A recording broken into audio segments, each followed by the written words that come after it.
The sound of the car door slamming shut was the last thing I heard before seeing the taillights fade into the darkness. I stood on that unfamiliar corner, my legs trembling, and my heart pounding so hard I thought it would burst out of my chest. There was a haze in the air, and the night cold cut me to the bone. I didn't have my purse, I had no money, I didn't have my phone. I only had the sweater I was wearing, and the certainty that my daughter-in-law had just dumped me there as if I were trash on the street. Brenda didn't even turn to look at me when I got out of the car. Not a single glance, not another word after all the things she had yelled at me on the way. She just sped up and vanished into the night, and I was left there, in the middle of a neighborhood I had never seen, surrounded by empty streets and buildings with broken windows. The silence was heavy, interrupted only by the distant barking of a stray dog and the dull thud of music coming from a bar at the end of the block.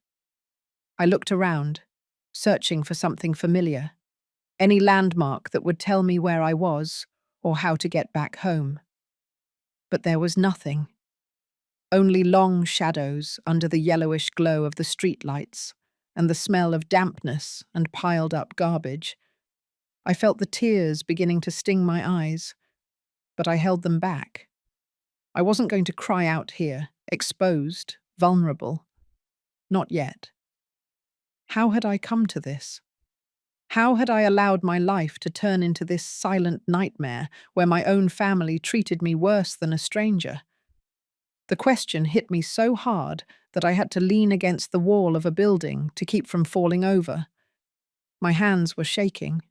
My legs barely held me up. And in that moment, standing there in the darkness, I felt something I had never felt with such clarity before. I was completely alone in the world. I thought about my son, Paul, my only son, the boy I raised alone after his father left us. The boy I worked 2 jobs for years so he could study, so he could have clean clothes and a hot meal on the table. The boy I hugged every night and promised I would always be there for him, no matter what happened. That boy had turned into a man who allowed his wife to treat me like a nuisance. A man who no longer defended me. A man who had stopped seeing me. Tonight's argument had started over something so small it now seemed absurd. We were in the car, coming back from a family dinner where I had spent most of the time quiet, smiling when I should smile, nodding when I should nod. Brenda was driving, and Paul was in the passenger seat, checking his phone. I was in the back, as always, like unwanted luggage that had to be carried. I made the mistake of suggesting she take another route, because that street always had a lot of traffic. That was all I said. A simple suggestion, without malice, no intention to annoy. But Brenda exploded. She turned around with those eyes full of contempt that were now so familiar to me, and told me she was fed up with my comments, with my presence, with having to tolerate me in her life. That I was nothing more than a burden they dragged along out of obligation. That if it were up to her, I would have been in a retirement home years ago. Paul didn't say anything. He kept looking at his phone as if the conversation wasn't happening. As if his wife wasn't tearing me apart with every sentence. As if I wasn't there, sitting inches from him, my heart breaking into 1,000 pieces. I tried to respond, to defend my right to exist in this family I had built with my own hands. But Brenda wouldn't let me speak. She interrupted me over and over, launching each insult with calculated precision, aiming exactly where it would hurt the most. Then she stopped the car on that dark corner and told me to get out, just like that. She ordered me out of her car, out of her life, out of her sight. And when I hesitated, when I looked at Paul, hoping he would say something, do something, he just sighed and muttered that maybe it was better if I calmed down outside for a while. That they would come back to pick me up later. That I shouldn't overreact so much. But they didn't come back. It had been almost 30 minutes, and there was no sign of them. The neighborhood felt increasingly menacing as it grew darker. I saw shadows moving on the corners and heard male voices approaching and receding. An older woman like me, alone in a place like that, was an easy target. I knew it. I felt it in every fibre of my body that screamed at me to find shelter, to move, to do something. But I was paralyzed. Paralyzed by fear. Yes, but more than anything, by humiliation. By the devastating realization that my family had abandoned me, literally and emotionally, that the years I spent sacrificing for them had meant nothing, that my love hadn't been enough, that I hadn't been enough. The tears finally began to fall, and I couldn't stop them. I cried there, against that cold, dirty wall, in a neighborhood where no one knew me and no one cared. I cried for all the years of silence, for all the times I swallowed my pride and accepted the scraps of affection they gave me. I cried for the woman I once was, that young, strong Susan who dreamed of a loving family and a bright future. Where had that woman gone? When exactly had I lost her? I was so consumed by my pain that I didn't notice when someone approached. A soft voice, almost a whisper, made me lift my head. It was an elderly woman, perhaps about 10 years older than me, dressed in elegant but simple clothes. She wore dark glasses despite the night and leaned on a white cane. She was blind, and she was standing in front of me, her head slightly tilted, as if she could see me despite her blindness. "Daughter," she said to me with a voice that sounded both ancient and wise, "I can hear your pain from the next block. Nobody cries like that unless their heart is truly broken." I quickly wiped my tears, ashamed that a stranger had found me in that state. I tried to say I was fine, that I was just waiting for someone, but my voice cracked, and the lies died in my throat. The woman came closer, so close that I could see my distorted reflection in her dark glasses. "Listen carefully," she whispered, "because what I'm about to tell you could change everything. I know what happened to you. I know that someone of your own blood left you here as if you were worthless. I know it hurts so much that you think you'll never recover. But I have a proposition for you." My heart beat faster. There was something in her voice, in her presence, that made me feel like this was not a chance encounter, that something bigger was happening, something I couldn't understand yet. She leaned even closer, and her next sentence was barely audible, as if it were a secret only I should hear. "Pretend to be my sister. My driver is on the way. We'll leave here, and we'll make your daughter-in-law regret leaving you behind. But I need you to trust me without asking questions. Can you do that?" I don't know why I nodded. I don't know what made me trust that strange woman in the middle of the night, in a dangerous neighborhood, when everything in my life had taught me to distrust. Maybe it was desperation. Maybe it was the exhaustion of so many years, carrying a pain that no one else saw. Or maybe, just maybe, it was that something in her voice reminded me of that Susan I had lost so long ago.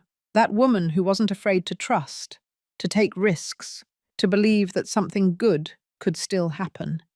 "Yes," I managed to say with a trembling voice, "I will trust you." She smiled then, a small smile but full of something I couldn't identify. Relief? Satisfaction? Sadness? I didn't know, but I felt that something had just changed in the air of that dark street. Something important, something irreversible.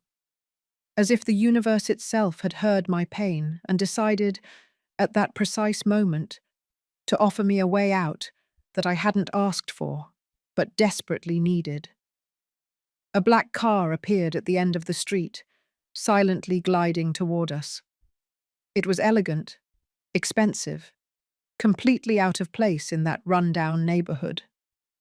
The blind woman raised her cane slightly like a signal, and the car stopped right in front of us. "My driver is here," she said calmly. We are sisters now, Susan. Remember that. And when your daughter-in-law sees what's coming, she'll understand the mistake she made tonight. The interior of the car smelled of fine leather and a soft perfume I couldn't identify. I sank into the back seat, feeling the smooth texture of the upholstery under my trembling hands. The blind woman got in with an elegance that seemed practiced for decades, as if she had performed this exact ritual thousands of times. The driver didn't ask questions. He didn't look at me in the rearview mirror. He simply started the engine, and we began to move away from that cursed neighborhood where my daughter-in-law had abandoned me as if I were a broken object that was no longer useful. As the car traveled through increasingly illuminated and safe streets, I started to feel my body finally relaxing. But my mind wouldn't stop. Who was this woman? Why had she helped me? And what did it mean to pretend to be her sister? As if she had heard my thoughts, she spoke without turning toward me. Her voice was firm, but not cold. My name is Mary Jones. I am 74 years old and lost my sight 15 years ago. But don't think that means I stopped seeing the important things in life. Sometimes, daughter, when you lose one sense, the others become so sharp that you can perceive what others will never notice. I swallowed. I didn't know how to respond. She continued. I heard your crying from my window. I live in the building on the corner, the only one that's still decent in that forgotten neighborhood. And I recognized that kind of pain because I lived it myself many years ago. The pain of being rejected by your own blood. The pain of discovering that everything you gave was never enough. Her words pierced my chest.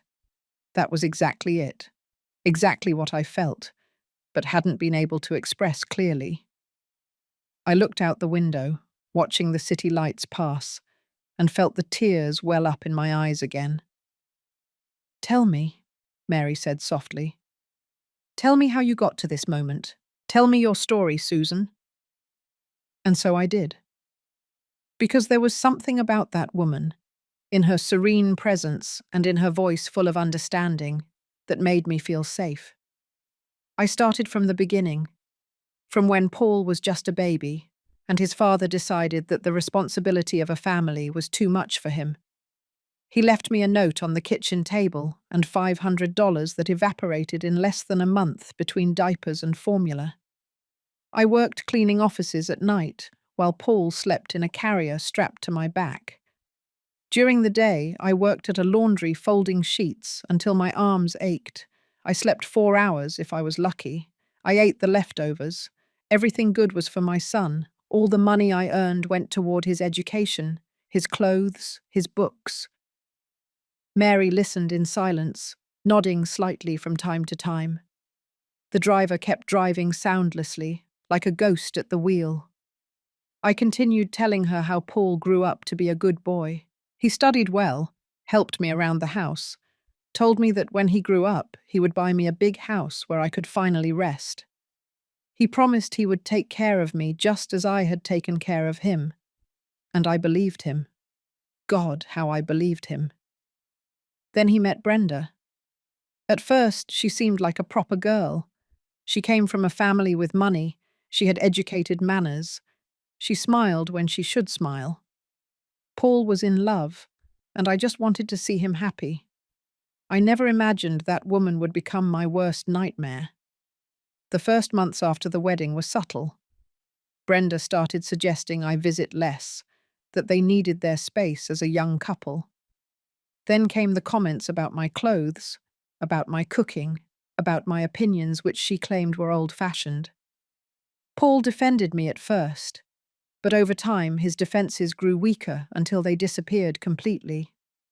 I moved in with them when they sold my small apartment. Brenda said it was more practical, that we could save money that way.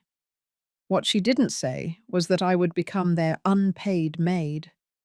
I cooked, cleaned, washed their clothes, ironed Paul's shirts, and every time I finished a task, Brenda found something wrong with it.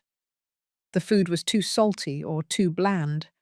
The clothes weren't ironed enough. I made too much noise in the mornings or didn't clean the bathroom well. Mary made a low sound in her throat, as if she recognized every detail of what I was describing. "I know that story," she murmured.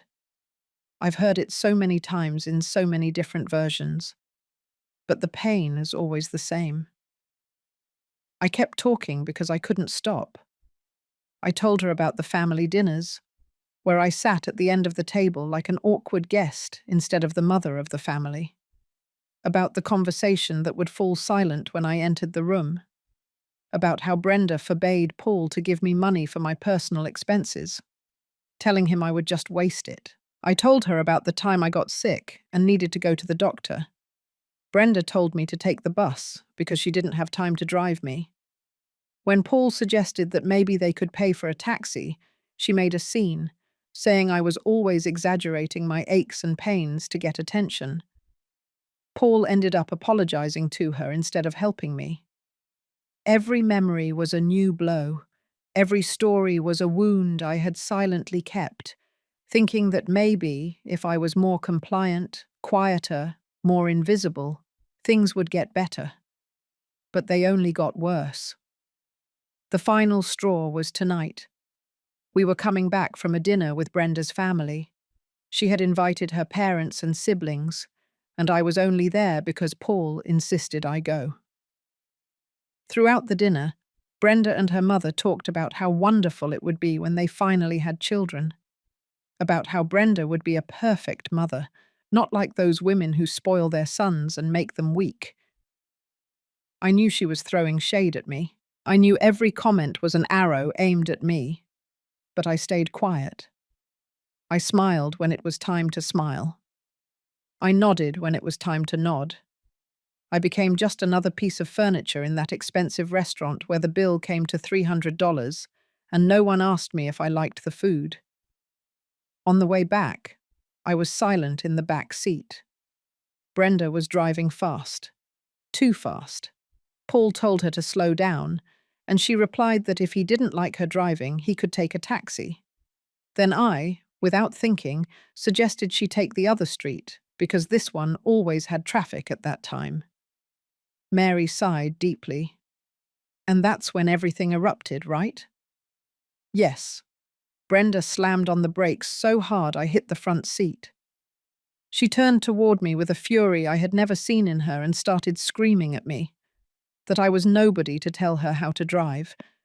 That she was sick of my comments, my presence, having to see me every day. That I was a dead weight they carried out of pity. That my only purpose in life had been to raise a son, and I hadn't even done that well because Paul was weak because of me. I asked Paul if he was going to let her talk to me like that. He just said he didn't want any trouble, that both of us should calm down, as if I had done something wrong, as if I were to blame for his wife's cruelty. Brenda kept driving, but her anger didn't subside. She said I was ungrateful, that they had given me a roof and food, and I only gave them trouble, that my generation didn't understand that young people needed their space, that if living with them bothered me so much, I could leave whenever I wanted. Then, without warning, she swerved the car into that horrible neighborhood and stopped on that dark corner. "Get out," she told me. "You need to calm down and reflect on how ungrateful you are. Walk around for a bit and think about whether you really want to continue being a burden to this family." I told her I didn't know the neighborhood, that I had no money or phone. She replied that it wasn't her problem. Paul tried to say something, but she cut him off by telling him that if he defended me, he could get out too and join me. And my son, my only son, for whom I sacrificed my entire life, remained silent. I got out of the car because I didn't know what else to do. I thought maybe it was a lesson, that they would come back in a few minutes after I reflected. But the minutes passed and turned into a half hour. The neighborhood grew darker. I heard shouts in the distance and the sound of breaking bottles, and I realized they had truly abandoned me there. The car continued gliding smoothly through the city. Mary remained silent for a long moment after I finished my story. Finally, she spoke. Your daughter-in-law left you there hoping something bad would happen to you, hoping the city would swallow you up so she could say it was your fault for getting out of the car, hoping to free herself from you in the most cowardly way possible. Her words were harsh, but true. I felt a chill run down my spine. And Paul? I asked with a broken voice. Does my son really hate me that much? Your son, Mary answered sadly, doesn't hate you. He has forgotten you. There's a difference. Hate requires energy. It requires that you still matter. But forgetting is worse. It's when someone stops seeing you as a person and turns you into an annoying shadow they wish wouldn't exist. The car finally stopped in front of an old 3-story building. It wasn't luxurious, but it had a quiet dignity that reminded me of buildings from 50 years ago, when things were built to last. The facade was light stone, and the windows had dark wood frames that looked freshly varnished. The driver got out first and opened the door for Mary. She stepped out with the same elegance she had entered with, leaning slightly on her cane. Then she offered her hand to me. Come on, Susan. Tonight you'll sleep under a roof where no one will make you feel like you're in the way. Her words broke something inside me. I took her hand and got out of the car, feeling my legs still trembling. The night air was fresher here, clean, without that smell of garbage and hopelessness from the neighborhood where they had left me. We went up 3 flights of stairs. Mary knew them by heart despite her blindness, counting the steps softly and touching the wall with her free hand. I followed her in silence, still processing everything that had happened in the last few hours. When we reached her apartment, she took an old key from her coat pocket and opened the door. The interior surprised me. I expected something dark, full of old furniture and dust, but the place was impeccably clean and organized. There were plants in the windows, soft cream-colored curtains, and furniture that, though old, was well cared for. Sit down, she instructed, pointing to a sofa near the window. I'll make some tea. Or maybe you prefer coffee. I have both. Tea is fine, I replied in a weak voice. I sat on the sofa and for the first time in hours, I felt like I could fully breathe. The silence in the apartment was not oppressive like the silence in Paul and Brenda's house. It was peaceful, like a warm hug. Mary moved around the kitchen with an astonishing precision. She knew exactly where everything was, counted the steps between the refrigerator and the stove, touched the objects to identify them. In a few minutes, she had a kettle boiling and was pouring 2 cups. She sat opposite me and handed me a cup. The tea smelled of chamomile and something else I couldn't identify. We drank in silence for a moment. The hot liquid comforted me from the inside, slowly undoing the knot of tension that had been in my chest all night. Now, Mary said, putting her cup on the small table, let me explain why I brought you here, and why I need you to pretend to be my sister. I straightened up in the seat, paying close attention. She continued, 40 years ago, I lived through something very similar to what you experience today. My daughter and her husband treated me as if I were an object they could use when it suited them and put away when it didn't. They had me cleaning their house, taking care of their children, cooking their meals. But they never invited me to important dinners. They never introduced me to their friends as their mother, but as the lady who helped them. Her voice carried a weight that came from very deep places. I kept listening without interrupting. One day my daughter told me she had found a place for me in a retirement home. She said it was for my own good, that I would be better cared for there. But I knew the truth. They wanted to get rid of me. They wanted my house, which was in my name, and they wanted their freedom without the burden of an elderly mother. What did you do? I asked in a whisper. Mary smiled, but there was no joy in the gesture. I refused to go. I told them that house was mine, and I wasn't planning on leaving it. Then the real hell began. My daughter stopped visiting me. My grandchildren, whom I had cared for since they were babies, stopped coming. For 2 years I lived alone in that big house, feeling like a ghost in my own life. She took another sip of tea before continuing. Then I lost my sight, a degenerative disease that the doctors couldn't stop.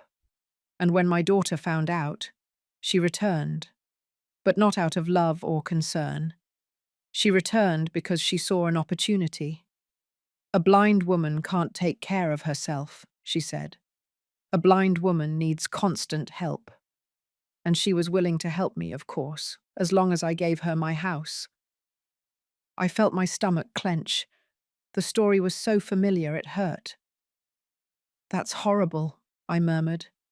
It's like we were used our whole lives, and now they want to get rid of the evidence of everything we sacrificed for them. Exactly, Mary said. But I didn't give her my house. I learned to fend for myself despite my blindness. I hired a trusted driver who helps me when I need it. I organized my life in such a way that I didn't depend on anyone. And my daughter, seeing that she wouldn't get what she wanted, left again. It's been 15 years since I've heard anything from her. And it doesn't hurt? I asked. Don't you miss having your family close? Every day, she admitted.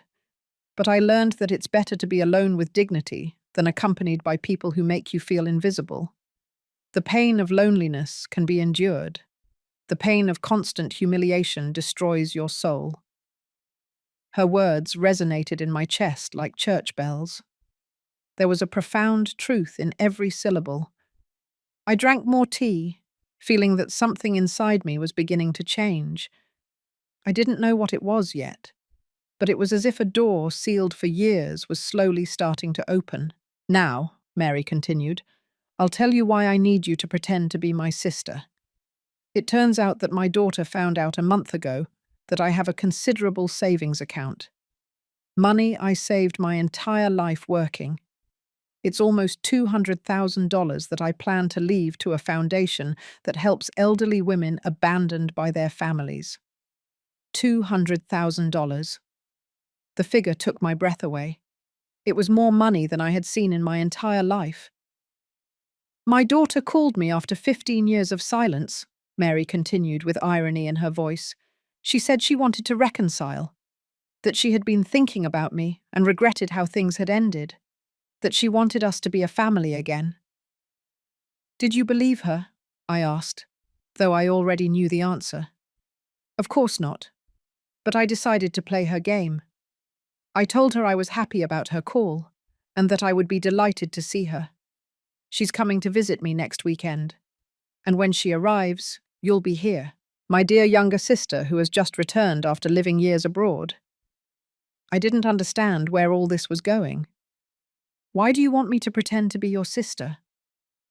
Mary leaned forward, and although she couldn't see me, I felt the weight of her blind gaze on me. Because I want my daughter to see that I'm not alone. I want her to know that I have family who cares for me and loves me. And most importantly, I want her to understand that she won't be able to manipulate me to get my money. When she sees that I have someone else, someone who could be an heir too, maybe she'll show her true colors. It was a calculated plan, almost cruel in its precision, but there was a justice in it that I couldn't deny. And what do I gain from this? I asked. Mary smiled. You'll gain a place to stay while you decide what to do with your life. You'll gain time away from that house where they make you feel miserable, and you'll gain the satisfaction of seeing that you're not the only one who suffered at the hands of an ungrateful family. Sometimes, Susan, knowing that we are not alone in our pain is what gives us the strength to move forward. I thought about her offer. I could go back to Paul and Brenda, apologize for something I didn't even do wrong, and go back to being invisible in my own life. Or I could stay here, in this quiet apartment, with this strange woman who seemed to understand me better than my own blood. "I accept," I finally said. "I will pretend to be your sister, but I need you to tell me something. Why are you really helping me? Is it just for your plan, or is there something more?" Mary was silent for a long moment. When she spoke, her voice was softer, almost vulnerable. "When I heard you crying tonight, it was like hearing myself 40 years ago. And I thought that if someone had reached out to me at that moment, if someone had told me I wasn't crazy, that it wasn't my fault, that I deserved better, maybe my life would have been different. I can't change my past, Susan, but maybe I can help you change your future." Her words completely broke me. The tears I had been holding back for hours finally came out uncontrollably. I cried for everything lost, for all the wasted years, for all the dignity I had sacrificed thinking it was love. And Mary got up, came over to the sofa, and hugged me. We stayed like that, two women broken by the same wounds, finding comfort in the company of a stranger who understood the universal language of rejected maternal pain. When I finally calmed down, Mary showed me the room where I would sleep. It was small but cozy, with a clean bed and sheets that smelled of lavender. "Rest," she told me from the doorway. "Tomorrow we'll start planning how to make your daughter-in-law understand she made the biggest mistake of her life." I lay down on that strange but comfortable bed and looked at the ceiling. Outside, I could hear the sounds of the city, but inside, everything was silence and peace. For the first time in years, I didn't feel the weight of being a burden. I didn't feel like I had to earn my right to exist. I was simply there, allowing myself to be. I woke up with the sunlight filtering through the cream-colored curtains. For a moment, I didn't know where I was. The mattress was softer than the old sofa bed where I slept at Paul and Brenda's house. The air smelled different, clean, without that scent of industrial cleaning products that my daughter-in-law insisted on using throughout the house. Then I remembered everything. The abandonment, the dark corner, Mary, the apartment, the proposal to pretend to be her sister. I sat up in bed, feeling that my body was exhausted, but my mind was strangely alert. There was an antique clock on the nightstand. It read Luke 9 Geo 00 Foot. It had been years since I had slept that late. At my son's house, I had to get up at Luke 6 Geo 00 Foot to make breakfast before Brenda came downstairs. If I didn't, she spent all day reminding me how useless I was. I got up and found yesterday's clothes folded on a chair. The bedroom door was ajar, and I could hear soft movements in the kitchen. I quickly got dressed and went out. Mary was sitting at the dining table with a cup of coffee in front of her. She wore a simple light brown dress, and her white hair was pulled back in a perfect bun. Despite her blindness, there was something in her posture that conveyed absolute control of her space. "Good morning," she said without turning. "There's fresh coffee in the kitchen. The cups are in the cabinet on the right, second shelf. The bread is in the bread box on the counter, and there's cheese and ham in the refrigerator." I poured myself coffee with trembling hands. It was still hard to believe I was there, in a stranger's apartment, planning to pretend to be her sister to trick her daughter.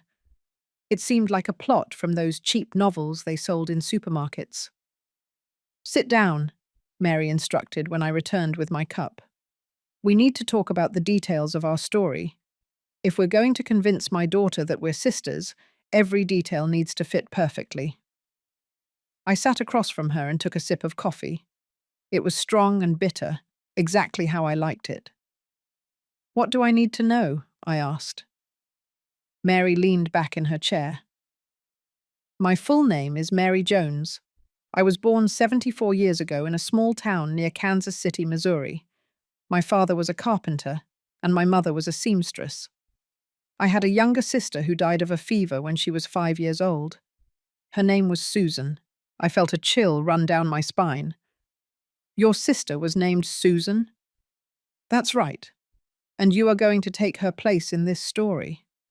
We'll say that she didn't die, that my parents sent her to live with an aunt in the United States because they couldn't afford 2 daughters, that we lost contact for decades, but that we recently reconnected thanks to the internet. It was an elaborate lie, but believable. In those days, it was common for poor families to send their children to relatives who had better opportunities. Does your daughter know you had a sister? She knows she existed, but I never talked much about her. The subject was painful.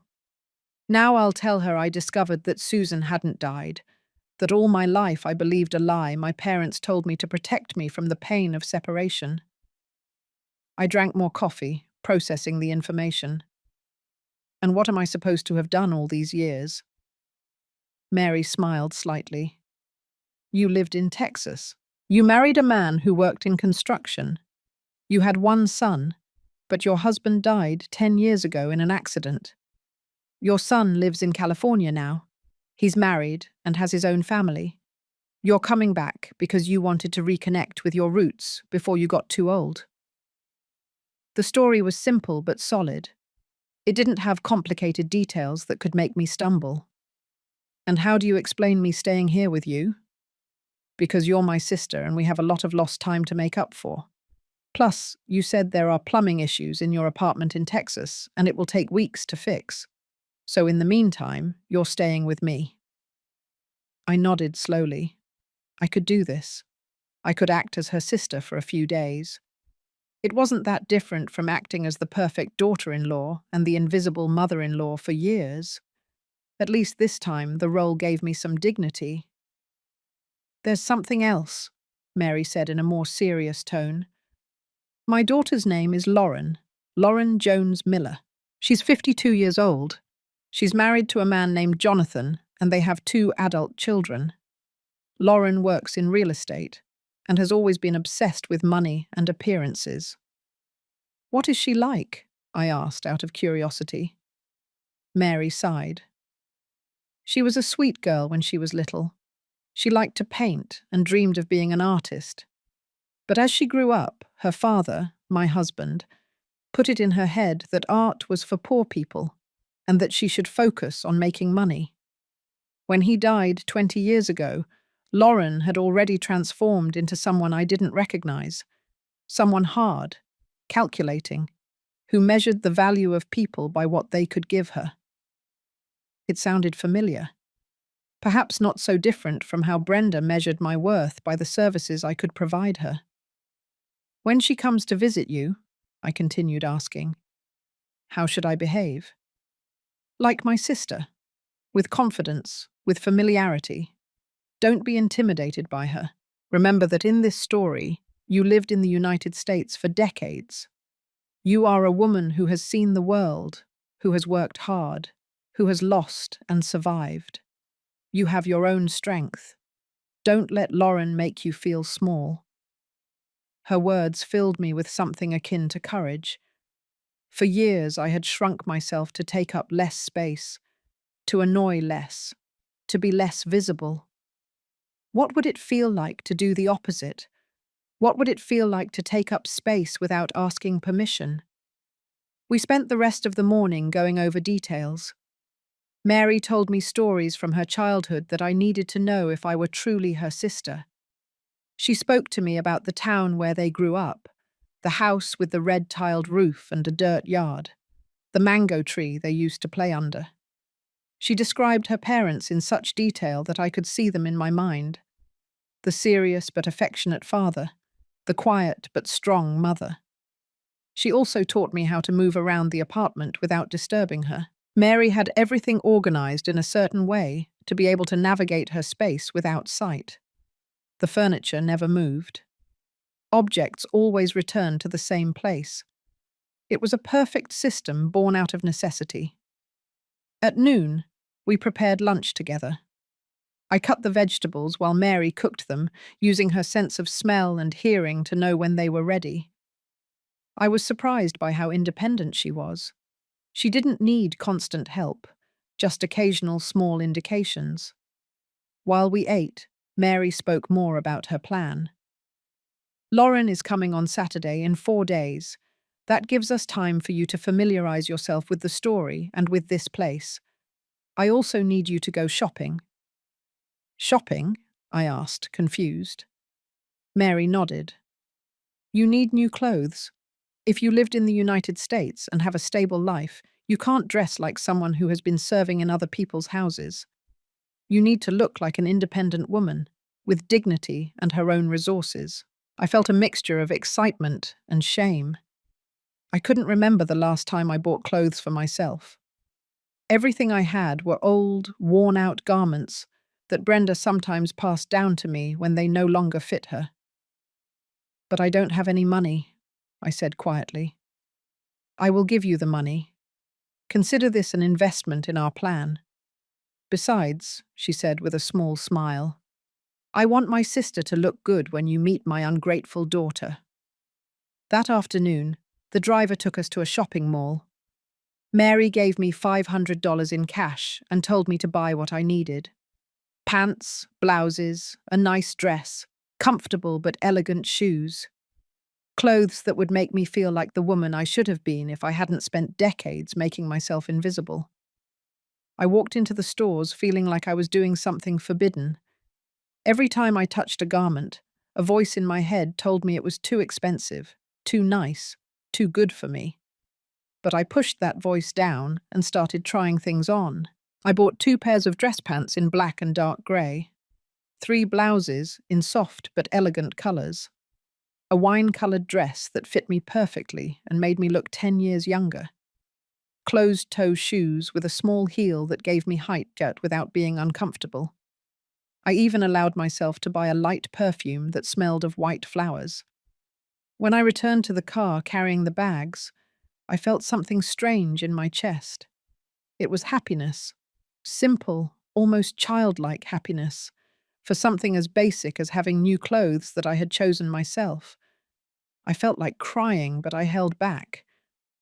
Mary was waiting for me in the car with her serene expression. Did you find everything you needed? Yes, I replied with an excited voice. Thank you, Mary. I don't know how to repay you for all this. Don't thank me yet, she said. This is just beginning. When my daughter comes, you'll need all the strength you can muster. Lauren can smell fear and insecurity like sharks smell blood. If she sees you weak, she will attack you. Her words made me serious again. This was not a game. It was a silent battle between 2 wounded women and their ungrateful families. And I had just become a soldier in an army I never thought would exist. That night, as I put on one of my new outfits in front of the bedroom mirror, I truly saw myself for the first time in years. I didn't see the invisible mother-in-law desperate to please. I saw Susan, a woman of 64 years old who had survived abandonment, betrayal, and pain. A woman who was still standing. The next 3 days passed in a strange mix of calm and anticipation. Every morning I woke up in that comfortable bed, still surprised to be there. Every night I fell asleep thinking about what would happen when Lauren finally showed up. Mary and I fell into a natural routine. I prepared breakfast while she organized her day. Sometimes her driver would take her to run errands or visit a friend. Other times, she stayed home, and I kept her company in the comfortable silence we had built between us 2. We talked a lot.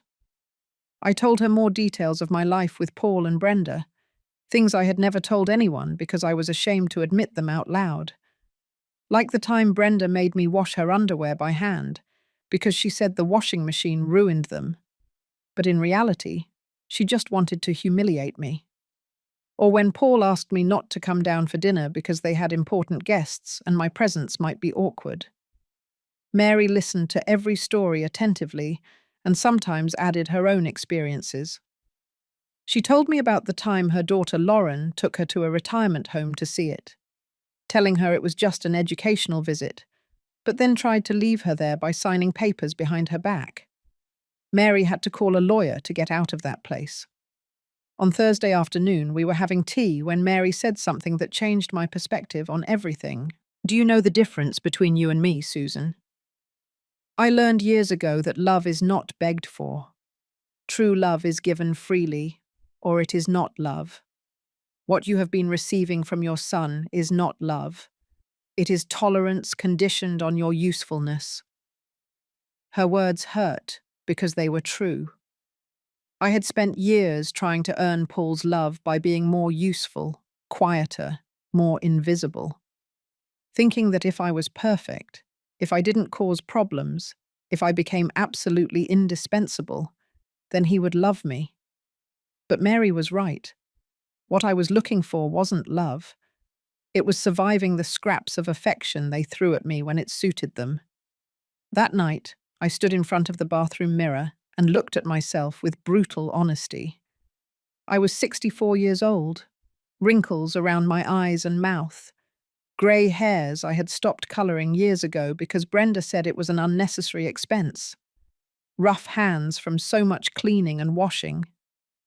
But I also saw something else.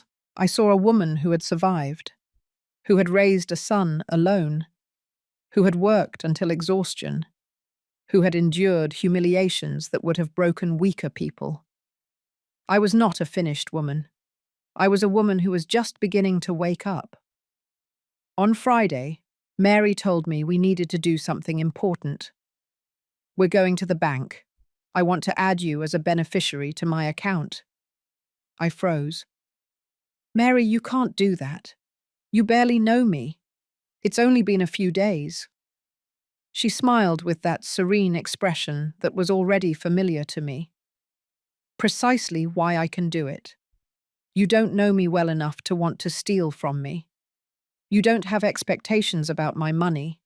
And most importantly, you've shown me more respect and genuine companionship in these days than my own daughter in decades. But your daughter, I protested. She's going to think I manipulated you, that I took advantage of your blindness. Let her think what she wants, Mary replied firmly. This is my money, and I decide what to do with it. Besides, this is part of the plan. When Lauren sees that I've added someone else as a beneficiary, she'll show her true colours. She won't be able to pretend she cares about me anymore. She'll have to admit she only came for the inheritance. We went to the bank that afternoon. The manager knew Mary and greeted her with genuine respect. She explained that she wanted to add her sister, Susan, as a beneficiary of her account, with a right to 50% of the funds in the event of her death. The manager looked at me with curiosity, but didn't ask impertinent questions. He processed the paperwork efficiently while I signed documents, unable to believe what was happening. In a matter of 30 minutes, I, who had spent years not having even $50 of my own, was listed as a beneficiary of $100,000. When we left the bank, I felt like I couldn't breathe properly. Mary, this is too much. I can't accept this. It's already done, she said calmly. And it's not a gift. It's a strategy. It's also a message for my daughter. And maybe, just maybe, it's my way of giving another woman the security I wished I had when I was young and vulnerable. That night, I could barely sleep. I thought about Paul and Brenda. Were they worried about me? Had they looked for me? Or had they simply carried on with their lives as if I had never existed? Part of me wanted to know. Another part was afraid of the answer. Saturday dawned with a grey sky that threatened rain. Mary got up earlier than usual, and I could feel her tension. Today is the day, she said as we had breakfast. She will arrive at Luke 3 Geo 00 Foot. Are you ready? As ready as I can be, I replied, trying to sound more confident than I felt. Mary leaned over and took my hands in hers. Listen to me well, Susan. Today you're going to meet a woman who will probably try to make you feel small. It's her way of establishing control. But you are not small. You are my sister, a woman who has lived, who has lost, who has survived. You have as much right as she does to take up space in this world. Her words filled me with something akin to courage. I put on the wine-coloured dress I had bought, carefully styled my hair, and even put on light makeup. When I looked in the mirror, I saw a different woman. Not perfect, not young, but dignified. At Luke chapter 3, Joel Zervro Foot, the doorbell rang. My heart started pounding so hard I thought Mary could hear it. She calmly got up and went to the door. I stayed in the living room, standing by the window, trying to look natural. The door opened and I heard a feminine voice. "Mom, it's so good to see you. You look well." "Lauren, what a joy that you came," Mary replied with a tone that sounded genuine, but which I now knew to identify as an act. "Come in, I have a surprise for you." I heard footsteps in the hallway, and then Lauren entered the living room. She was a medium-height woman, thin, dressed in expensive clothes, but with no real style. Her hair was dyed a blonde that didn't suit her, and she wore excessive makeup that tried to hide her age. But what struck me the most were her eyes. They were cold, calculating, evaluating every detail of the room and of me. "Lauren," Mary said with a clear voice, "I want to introduce you to someone very special. This is Susan, my sister." The silence that followed was dense and heavy. Lauren looked me up and down with an expression of absolute confusion. "Your sister? But Mum, your sister died when you were a child. You told me 1,000 times." "That's what I believed my entire life," Mary explained in a calm voice. "But 2 months ago, I received a message online. It turns out that Susan didn't die. Our parents sent her to live with an aunt in Texas and lied to me to avoid the pain of separation. She grew up there, made her life, and recently decided to look for her roots. We reconnected after almost 70 years. The story sounded convincing, even to me who knew it was a lie. Lauren continued to look at me with suspicion. "And she just shows up out of nowhere after all these years? How do you know she's really your sister? She could be any con artist taking advantage of your blindness." Mary tensed, but kept her voice calm. "Susan knows details of our childhood that no one else could know. The mango tree in the yard, the house with the tile roof, the names of our parents. Her stories match my memories perfectly." "Anyone could have researched that," Lauren insisted. "Mum, you need to be more careful. There are a lot of bad people who take advantage of the elderly." Her words reeked of venom disguised as concern. I decided it was time to speak. I walked over with my head held high and offered her my hand. "Pleased to meet you, Lauren. I've heard a lot about you. Mary told me you work in real estate and have 2 beautiful children." Lauren didn't immediately take my hand. She evaluated me for a few more seconds before briefly shaking it. Her grip was weak, disdainful. "Yes, I work in real estate. And you? What do you do?" "I lived in Texas most of my life," I replied with the story we had prepared. "I worked in several things. My husband died years ago, and my son now lives in California with his family. I decided to come to the US to reconnect with my roots before I got too old to do it." "How convenient," Lauren said with barely disguised sarcasm. "And now you live here with my mother." "Temporarily," I clarified, "while I sort out some problems with my apartment in Texas. Mary was kind enough to open her doors to me. We've been making up for lost time." Lauren turned to her mother with a harsh expression. "Mum, I need to talk to you alone." Mary maintained her serene but firm expression. "Whatever you have to say to me, you can say in front of Susan. She's my sister, and I have no secrets from her." I watched Lauren's jaw clench. It was clear she hadn't expected that response. She looked between her mother and me, calculating her next move. Finally, she sighed with exaggerated drama and sat down on the sofa without waiting for an invitation. "Fine," she said, crossing her legs. "Then let's talk clearly. Mum, it's been 15 years since we spoke. I know things ended badly between us, and I want to apologize for that. I've been thinking a lot lately about family, about what really matters, and I realized I made mistakes." Her words sounded rehearsed, like a speech she had practiced in front of the mirror. Mary sat in her usual chair, and I remained standing near the window, observing the scene as if it were a play. "I appreciate your words, Lauren," Mary responded in a neutral tone, "but I wonder what prompted this change of heart after so much time." Lauren smiled, but it didn't reach her eyes. "Mum, sometimes one simply matures. My children are adults now. My life is more stable, and I realized that I don't want any more time to pass without us having a relationship. You're my mother, the only one I have." There was something deeply false in her whole display of emotion.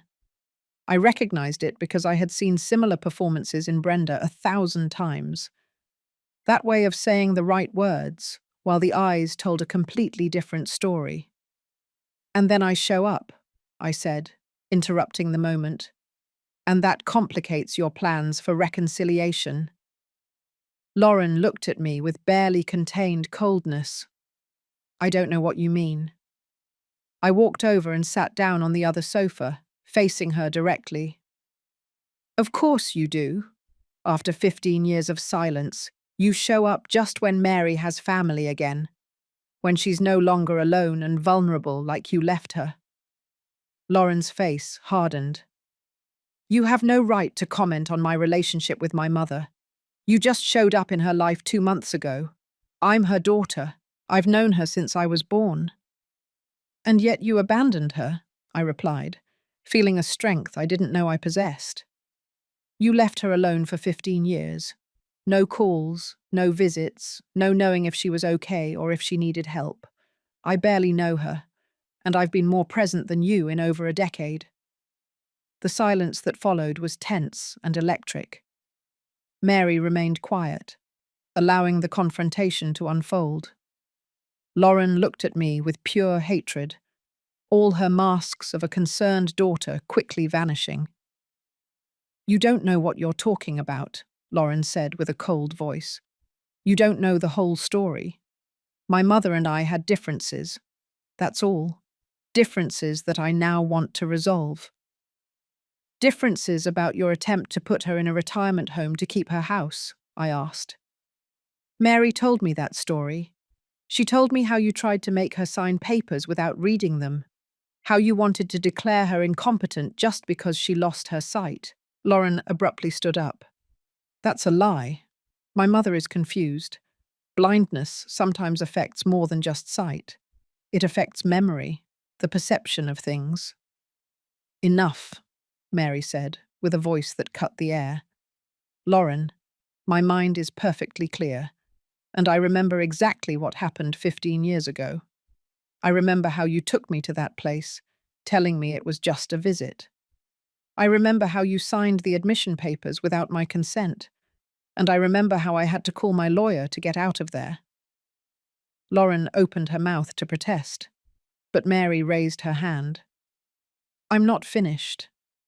I also remember the 15 years of silence that followed, the birthdays without a call, the Christmases spent alone, the times I was sick and didn't have anyone of my own blood to worry about me. So forgive me if my memory is too clear for your comfort." Lauren's face went through several expressions: surprise, fury, and finally something akin to panic. "Mum, I know I made mistakes. That's why I'm here. To make amends. To start over." Mary leaned back in her chair. "And your sudden interest in starting over has nothing to do with the call you received from your cousin Benjamin informing you about my savings account." I watched Lauren turn pale. That cursed Benjamin, she muttered under her breath, before realizing what she had said. Then she tried to recover. No, of course not. I don't know what you're talking about. Lauren, Mary said with a tired voice, you were always a bad liar. Benjamin works at the bank where I have my account. He called me a month ago to tell me you had been asking him about my finances, that you wanted to know how much money I had and if I had made a will. 2 weeks later, you called me wanting to reconcile. Do you really think I'm that foolish? Lauren remained silent, her expression showing she was recalculating her strategy. Finally, she sank back onto the sofa. Fine. Yes, I found out you have considerable savings, and yes, that made me think about you, but not in the way you think. I thought that if you have so much money saved, it's because you've been living very modestly, probably alone and without support. And I felt guilty. It was a clever move, I admit, turning her greed into belated maternal concern. But Mary wasn't fooled. I have $200,000 saved, Mary said with a clear voice. Money I saved my entire life working. And you're right that I've lived modestly, but not out of necessity, but by choice, because that money has a purpose. Lauren's eyes sparkled with barely disguised greed. What purpose? I'm going to donate it to a foundation that helps elderly women abandoned by their families, Mary replied. Women like me, like Susan, who dedicated their lives to their children and ended up alone and rejected. I want that money to do some good in the world. I watched Lauren process the information. Her face went from hope to disbelief and finally to fury. You're going to give away $200,000 to strangers instead of giving it to your own family? You stopped being my family 15 years ago, Mary replied with devastating calm. When you left me in that retirement home, when you never came back to see if I was okay, when you decided that your comfort was more important than your mother. But I'm your daughter, Lauren screamed, standing up again. I'm your blood. That money belongs to me by right. That money belongs to me, Mary corrected. And I decide what to do with it. In fact, I already updated my will 2 days ago. 50% will go to the foundation, and the other 50% will go to Susan. The silence was absolute. Lauren looked at me with such hatred that I felt a chill. This is your fault, she said to me with a venomous voice.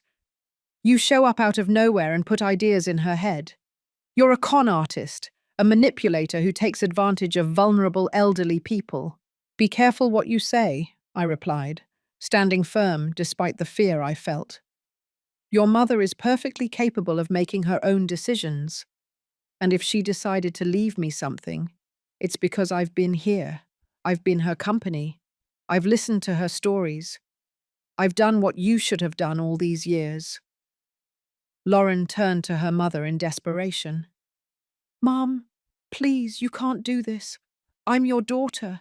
I have children who are your grandchildren. We need that money. What do you need it for? Mary asked. Your husband earns well. You have your real estate business. Your children are already adults with their own jobs. No one in your family is starving or in real need. But it's a lot of money, Lauren protested. Money that could secure your grandchildren's future. My grandchildren who haven't visited me in 15 years, Mary pointed out, who probably don't even remember my face, that you never brought to meet me, not even when they were born.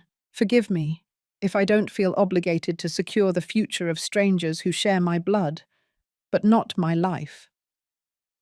Lauren started crying. They were calculated tears, the kind she had perfected over the years to manipulate situations in her favor. Mom, please, I made mistakes, but I can change. Give me another chance. Don't let this woman come between us. This woman has a name, I said firmly. And I'm not coming between anything. Your relationship with your mother broke long before I showed up. I'm just here to make sure you don't hurt her again." Lauren wiped her tears with fury. "You're going to regret this. I'm going to investigate you. I'm going to find out who you really are, and I'm going to expose your fraud. And then my mother will see that she was right about you from the beginning." "Go ahead," I said, feeling my heart beating fast, but keeping my voice calm. "Investigate all you want. You won't find anything because there's nothing to find. Just a woman who found her sister again after decades apart." Lauren grabbed her purse and headed for the door. "This isn't over. Mum, I'm going to contest that will. I'm going to take you to court if necessary.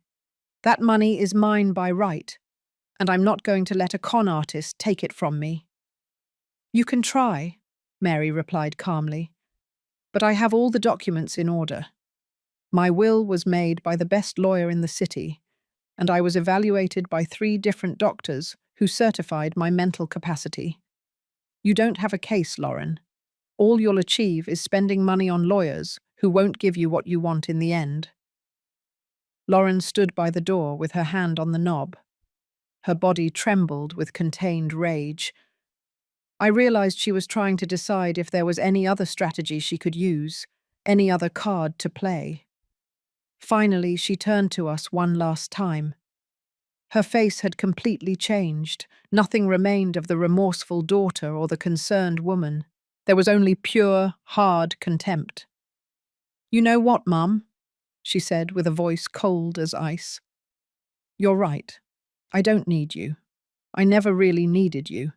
You were always a burden, always with your complaints and your constant need for attention. You did me a favor when I left you in that retirement home. My only mistake was taking you out of there." Mary didn't flinch at her daughter's words. She maintained her upright posture and her serene expression. "At least now you're being honest," she said. "It's the closest thing to a real moment we've had in decades." Lauren let out a bitter laugh. "You want honesty? Fine. I hope you live many more years, Mum. But may you live them alone with your precious fake sister. Because when you finally die, I won't go to your funeral. I won't cry for you. And I'll teach my children to forget they ever had a grandmother." With that, she left the apartment, slamming the door so hard it made the door frames shake. The silence that remained afterward was heavy and dense. I stood still, not knowing what to do or say. Mary remained seated in her chair, her hands crossed in her lap. Her face showed neither pain nor surprise, only a kind of quiet resignation, as if she had been expecting exactly that outcome. "Are you okay?" I asked finally, approaching her. She nodded slowly. "I'm better than okay, Susan. I finally saw the truth unfiltered. For years I wondered if I had been too hard on Lauren, if maybe I had misinterpreted her intentions. Now I know with certainty that I was not wrong, and there's a strange peace in that certainty." I sat down next to her and took her hand. "I'm sorry. I know that even though you expected this, it still hurts." Mary squeezed my hand gently. "It hurts, yes, but it's a clean pain. Do you understand? It's not the constant agony of doubt and hope. It's the pain of closing a wound that has been open for too long. Now it can truly begin to heal." We sat like that for several minutes. 2 women united by the shared pain of being rejected by those who were supposed to love us. Outside, it began to rain, the drops hitting against the windows in a steady, comforting rhythm. "You know," Mary said after a while, "when I lost my sight, I thought it was the end of my life, that all I had left was to wait for death in the darkness. But blindness taught me to see things I ignored before.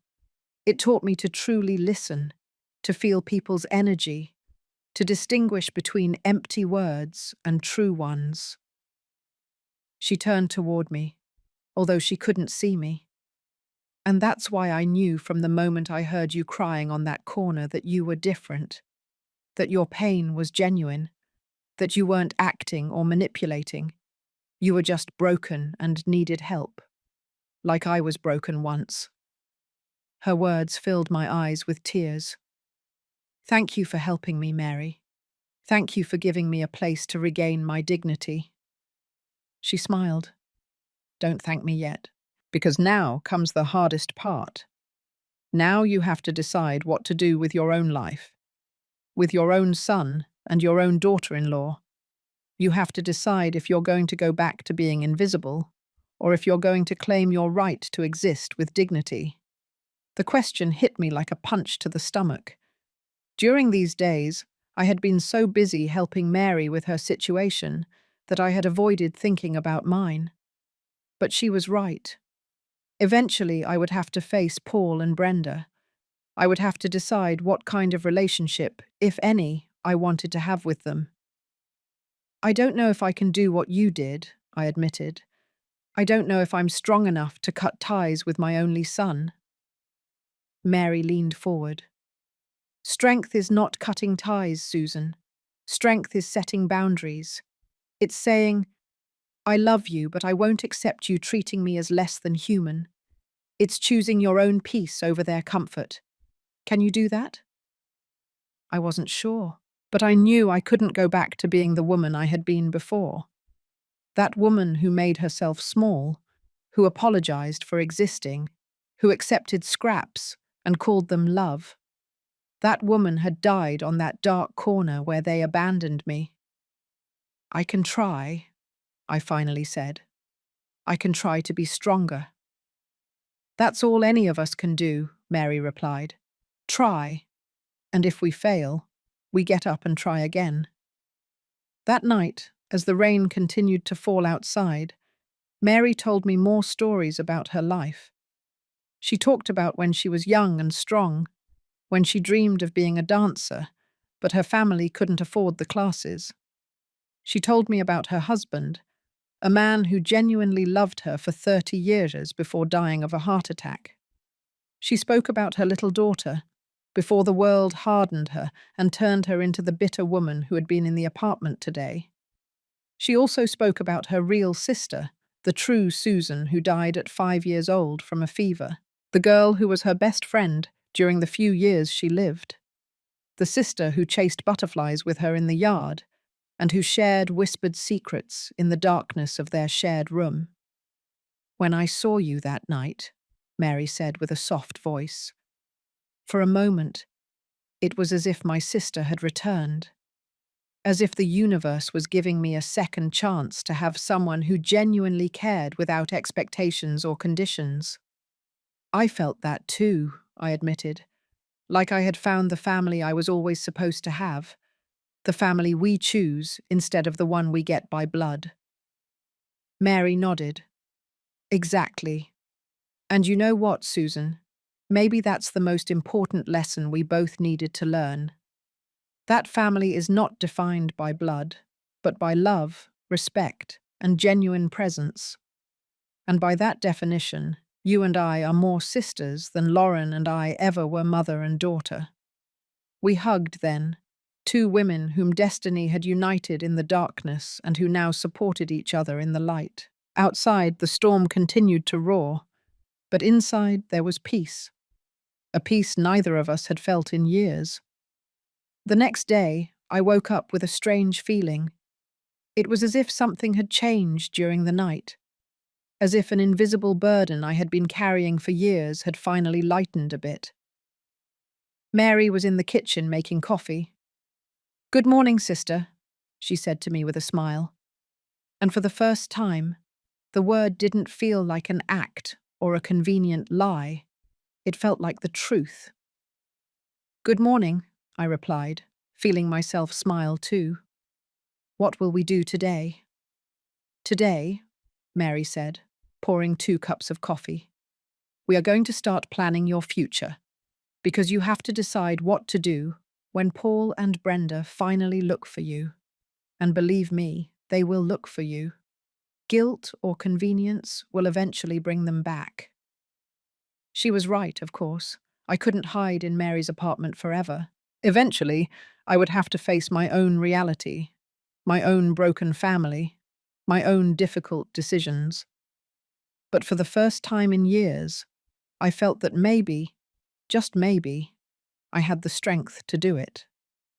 2 more weeks passed before Paul finally made contact. Mary and I had settled into a comfortable routine that felt more real with each passing day. She taught me how to navigate the city, introduced me to her neighbors as her sister, and I cared for her in small but meaningful ways. We were having coffee one morning when my phone rang. I had left it off for days, but that morning something made me turn it on. The screen lit up with 17 missed calls from Paul and 32 text messages. "It's him," I told Mary with a trembling voice. She put her cup on the table. "What do the messages say?" I checked them one by one. The first ones were casual, almost indifferent. "Mum, where are you? Brenda says you got out of the car and haven't come back." Then they became more urgent. "Mum, I'm worried. Call me." And finally, in the last few days, there was desperation. "Mum, please, I need to know you're okay. Brenda is very sorry. She wants to apologize." Mary made a sound of contempt. "Brenda is sorry now that enough time has passed for her to realize she has no one to clean the house." She was right, of course. But despite everything, he was my son. And a part of me, the part that still remembered the boy who used to hug me and tell me I was the best mum in the world, wanted to believe him. "Are you going to answer him?" Mary asked. "I don't know. Should I?" She leaned back in her chair. "That's a question only you can answer, Susan. But if you decide to do it from your strength, not from your need. Don't go back because you feel lonely or guilty. Go back, if you go back at all, because they have demonstrated that they deserve you." Her words gave me clarity. I decided to reply with a simple message. "I'm fine. I'm with family. When I'm ready to talk, I'll contact you." Paul's response arrived in seconds. "Mum, thank God. Where are you? I'll come get you right now. Brenda wants to see you. We need to talk." "No," I replied. "When I'm ready, not before." There was a long pause before his next message arrived. "Okay, but please, don't take too long. I miss you." Those 2 words all broke me a little. I miss you.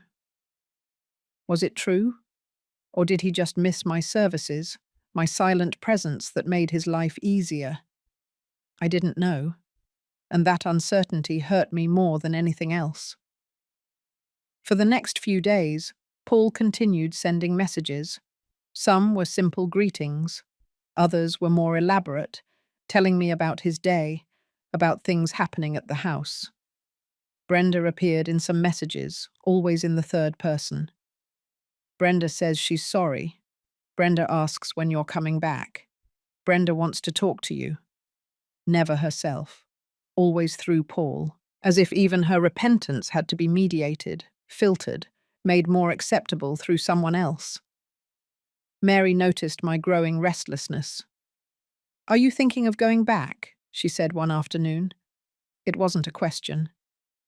"I don't know," I admitted. "He's my son, Mary.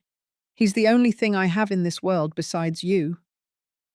"That's not true," she replied firmly. "You have your dignity. You have your peace. You have a life you are just beginning to rebuild.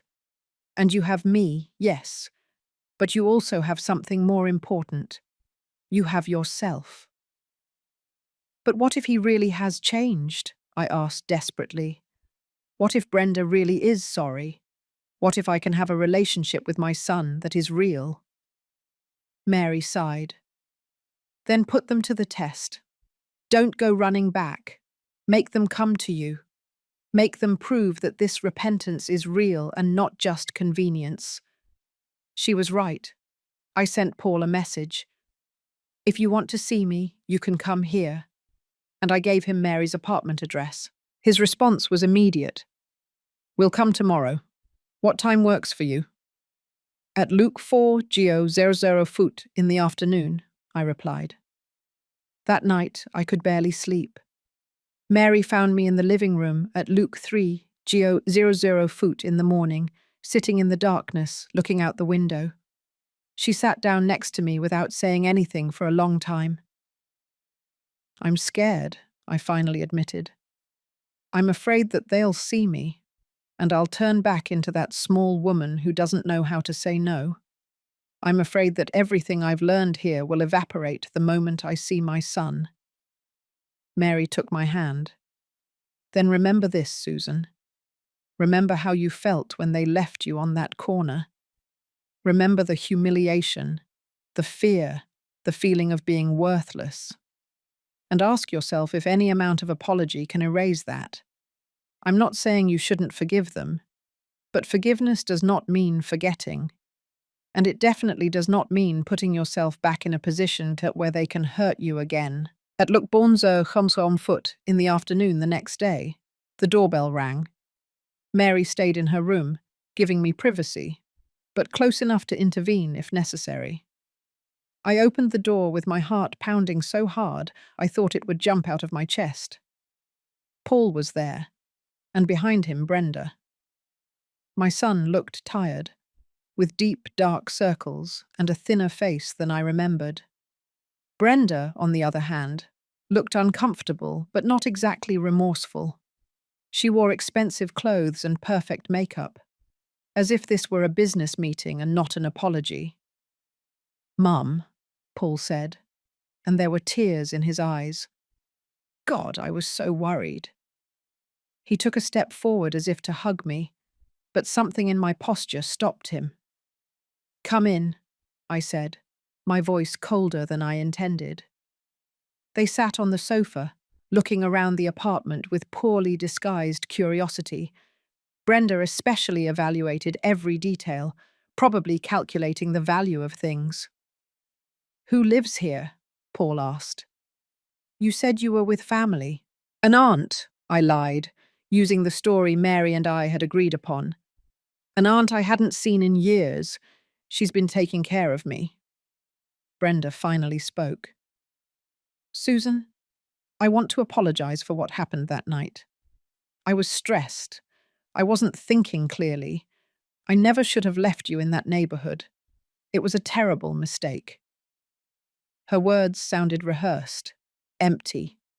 There was no real shame in her voice, only the discomfort of someone fulfilling an unpleasant obligation. "A mistake," I repeated. "You would call abandoning someone in a dangerous neighborhood, without money, without a phone, just a mistake." She shifted uncomfortably in her seat. It was a moment of poor judgment. I was angry. And now— "Are you not angry anymore?" I asked. Brenda looked at Paul as if seeking support. He took her hand and turned to me. "Mum, we all make mistakes.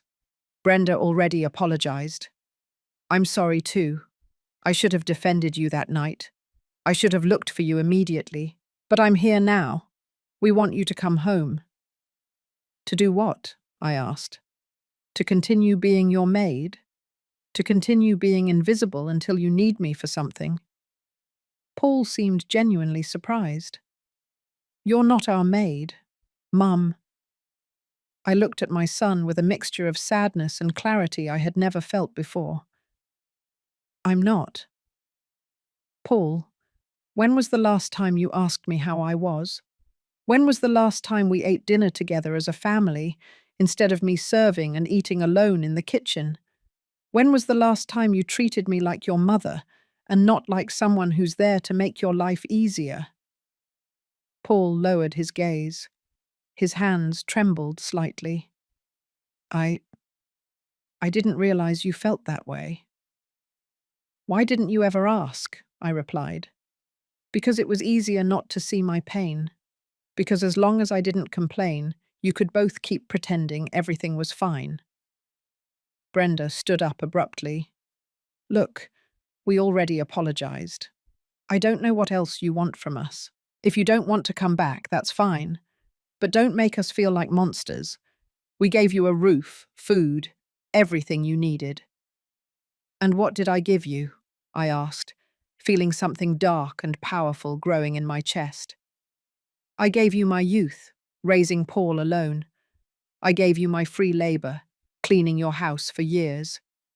I gave you my dignity every time I accepted your insults without responding. I gave you everything I had, and you took it as if it were your right." "You're dramatic," Brenda said with disdain. "Always so dramatic." Something broke inside me at that moment. I stood up and walked to the door, opening it wide. "Get out. Now."